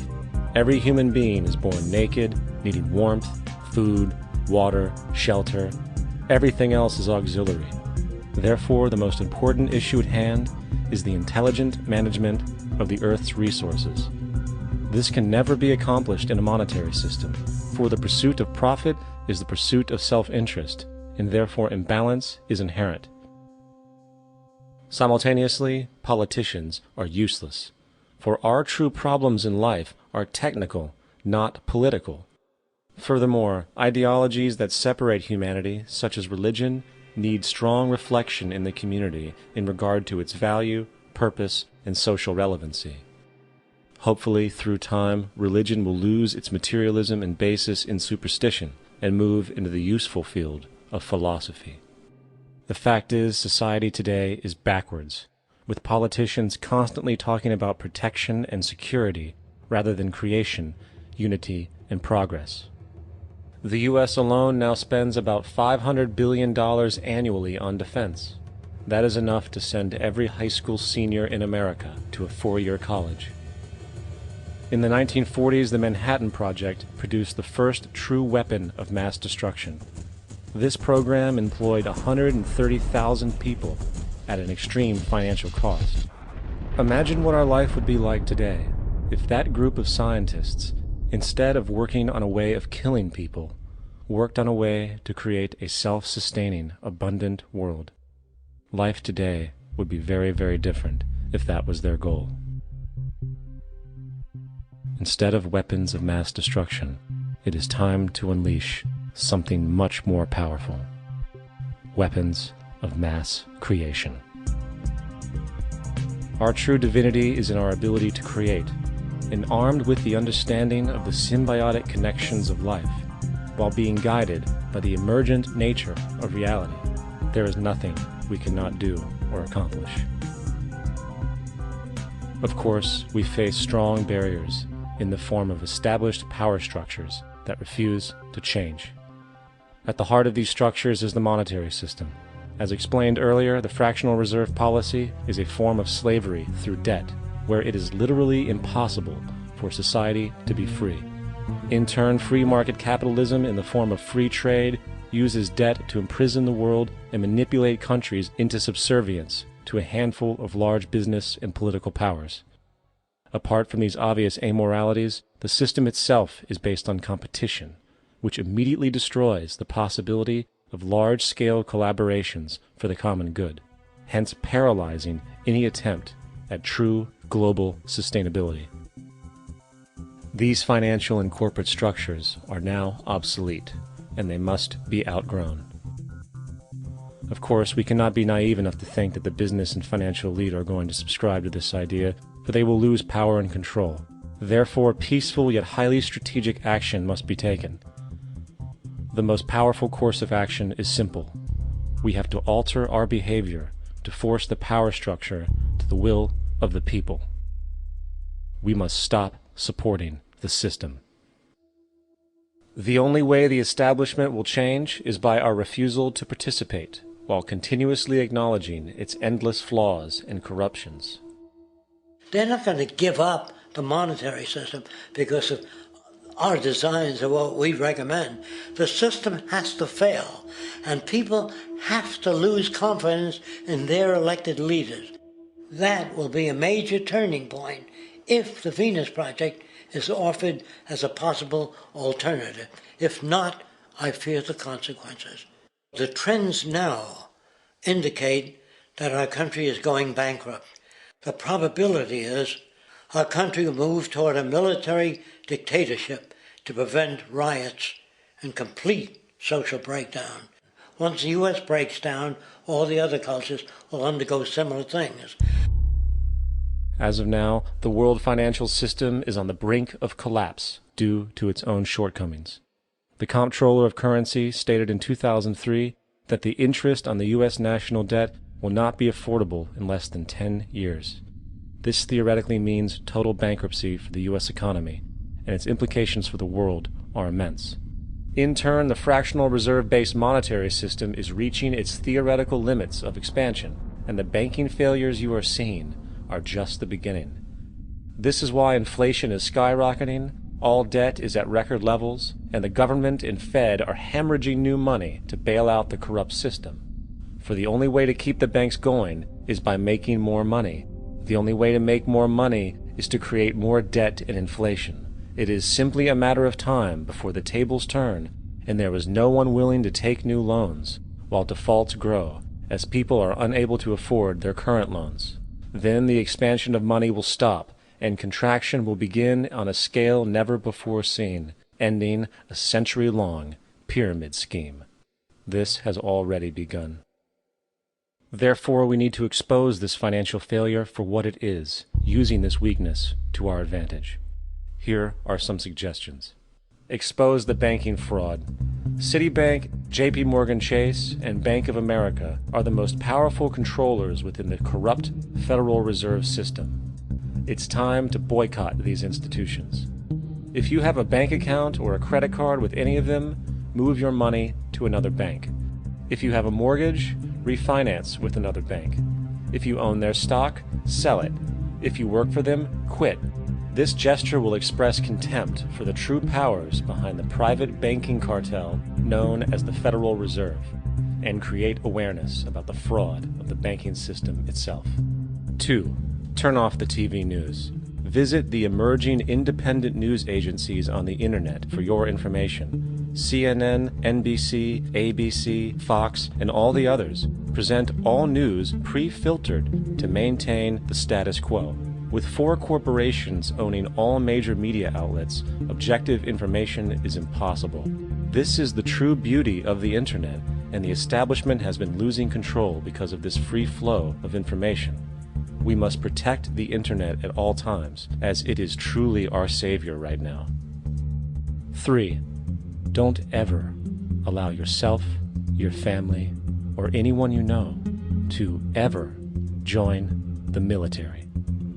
This is an obsolete institution now used exclusively for maintaining an establishment that is no longer relevant. U.S. soldiers in Iraq work for U.S. corporations, not the people. Propaganda forces us to believe that war is natural and the military is an honorable institution. Well, if war is natural, why are there 18 suicides every single day by American veterans who have post-traumatic stress disorder? If our military men and women are so honored, why is it that 25% of the American homeless population are veterans? 4. Stop supporting the energy companies.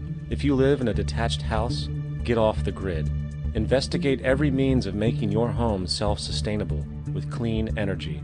Solar, wind, and other renewable energies are now affordable consumer realities, and considering the never-ending rising cost of traditional energies, it will likely be a cheaper investment over time. If you drive, get the smallest car you can, and consider using one of the many conversion technologies that can enable your car to be a hybrid, electric, or run on anything other than establishment fuels. 5. Reject the political system. The illusion of democracy is an insult to our intelligence. In a monetary system, there is no such thing as a true democracy, and there never was. We have two political parties owned by the same set of corporate lobbyists. They are placed in their positions by the corporations, with popularity artificially projected by their media. In a system of inherent corruption, the change of personnel every couple of years has very little relevance. Instead of pretending that the political game has any true meaning, focus your energy on how to transcend this failed system. And 6. Join the movement. Go to the zeitgeistmovement.com and help us create the largest mass movement for social change the world has ever seen. We must mobilize and educate everyone about the inherent corruption of our current world system, along with the only true sustainable solution, declaring all the natural resources on the planet as common heritage to all people, while informing everyone as to the true state of technology and how we can all be free if the world works together rather than fights. The choice lies with you. You can continue to be a slave to the financial system and watch the continuous wars, depressions, and injustice across the globe while placating yourself with vain entertainment and materialistic garbage. Or you can focus your energy on true, meaningful, lasting, holistic change, which actually has the realistic ability to support and free all humans with no one left behind. But, in the end, the most relevant change must occur first inside of you. The real revolution is the revolution of consciousness, and each one of us first needs to eliminate the divisionary, materialistic noise we have been conditioned to think is true, while discovering, amplifying, and aligning with the signal coming from our true empirical oneness. It is up to you.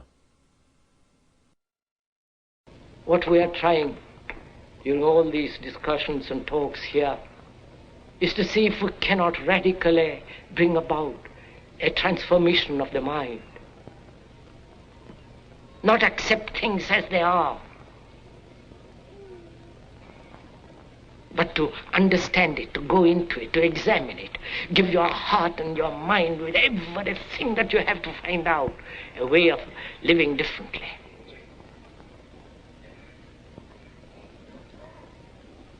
But that depends on you and not somebody else. Because in this there is no teacher, no pupil. There is no leader. There is no guru. There is no master, no savior. You yourself are the teacher and the pupil. You are the master, you are the guru, you are the leader. You are everything. And to understand is to transform what is.